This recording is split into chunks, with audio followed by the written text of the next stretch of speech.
Hey guys, what's up? This is Insanity. Got a gameplay of Hardpoint and Micro, and I don't do that great, but I did have some fun. The fourth and final DLC is here, and with it comes the lack of new weapons on black market, at least until they added those later on. At the very least, I'm definitely having fun and don't take things too seriously. After tryharding so much on PC, it's nice to at least relax and enjoy the game on console, regardless of my performance. Of course, I will like good games, but this is probably the first time I'm actually having fun in Black Ops 3. It's a shame that once the DLC hits PC, barely anyone will be playing it, or Black Ops 3 for that matter. Especially with the Infinite Warfare beta coming out that month and people's attention probably being turned to that game instead. That or the Call of Duty remaster. I've already mostly did all that I wanted to do on Black Ops 3 on PC, and I've abandoned my quest for hero gear.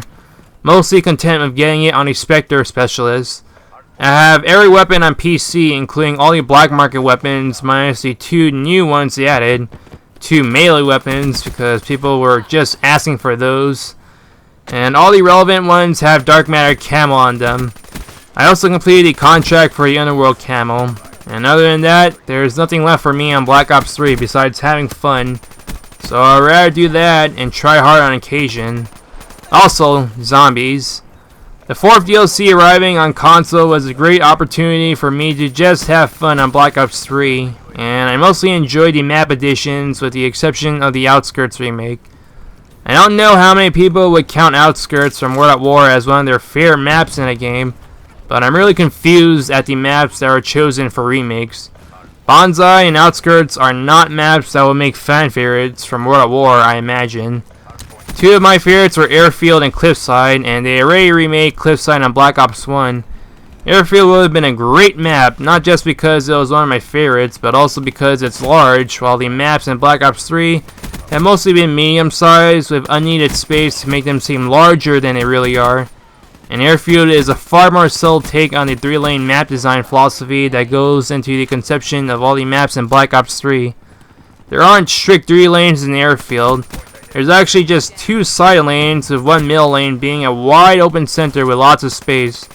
If you never played World at War, think Rumble from the 3rd DLC and put that one wide open area in the middle with a lot less cover and obstacles in the way.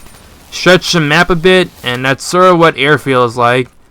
At the moment, the Outskirts remake has the sole distinction of not only being the one map that is legitimately large in Black Ops 3, but also the only map where the 3-lane philosophy is much more subtle or doesn't seem apparent. So I guess that's one benefit of porting and remaking one of the large maps from World at War. But still, I wish they brought back and remade World at War maps that were actually considered fan favorites. I suppose it's something though, considering that the sole Black Ops 1 representative is Nuketown, and Black Ops 1 didn't get any other map candidates for remakes. The other 3 maps from DLC are pretty good. The western setting remake of Standoff is pretty self-explanatory, though the movement system obviously cuts down the map size and occasionally screws with the spawns.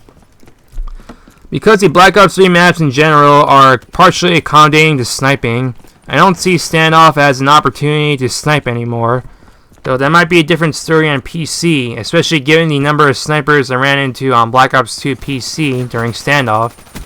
Citadel is probably my favorite of the DLC maps. A castle with water pathways leading into it, the roofs providing verticality, which is an element that is severely lacking in Black Ops 3 maps, the courtyard allowing for all kinds of shootouts, and it's a map that feels like it could have been a zombies map but was made into a multiplayer map instead. The coloring of the map is on the dull side, but then you get Micro, a multiplayer map I enjoy purely for the absurd setting. Fighting in a bright, colorful Candyland-like setting, but with pizza boxes, donuts, beer bottles, and other sorts of edible consumable items turned into map objects instead. Definitely a map setting that is atypical for Call of Duty and modern shooters in general. I think it would be fun to see at least one map that spawned out of some ridiculous situation. Like the developers just got drunk one day, came up with an idea they thought was great, and didn't think twice about whether it made sense or not. This leaves the zombie map, Revelations, a large, convoluted map that makes me wonder where the hell I'm going most of the time. It's pretty interesting to see homages to Nocturne Toten, Baruch, Kino Der Toten, and Shangri-La. And funny enough, now that I think about it, I technically got a remake of Airfield. Nocturne Toten was based on Airfield, and since they homaged that zombies map here, this is probably the only time I'll ever see a remake of Airfield. I still haven't had a favorite official zombies map, unfortunately. I have a blast playing the custom zombies mods far more, with my favorite being the zombies mod based on Super Mario 64. And so I don't have a strong opinion on all the official zombies maps I played. Not to mention, I still haven't played Shadows of Evil, or the zombies maps from Black Ops 2 and Advanced Warfare. I'll get to it at some point, as I always say. When I'm not busy playing other games, that is. When I get Infinite Warfare, I'm definitely going to play zombies immediately, even if I have to go solo, so that I'm at least up to date.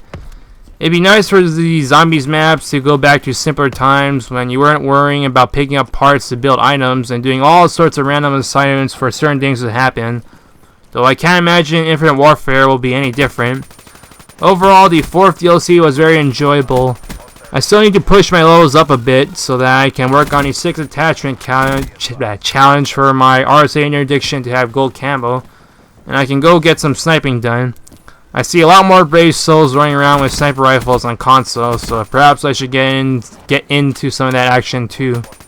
That's the gameplay and commentary. Hope you enjoyed it, and Insanity is out.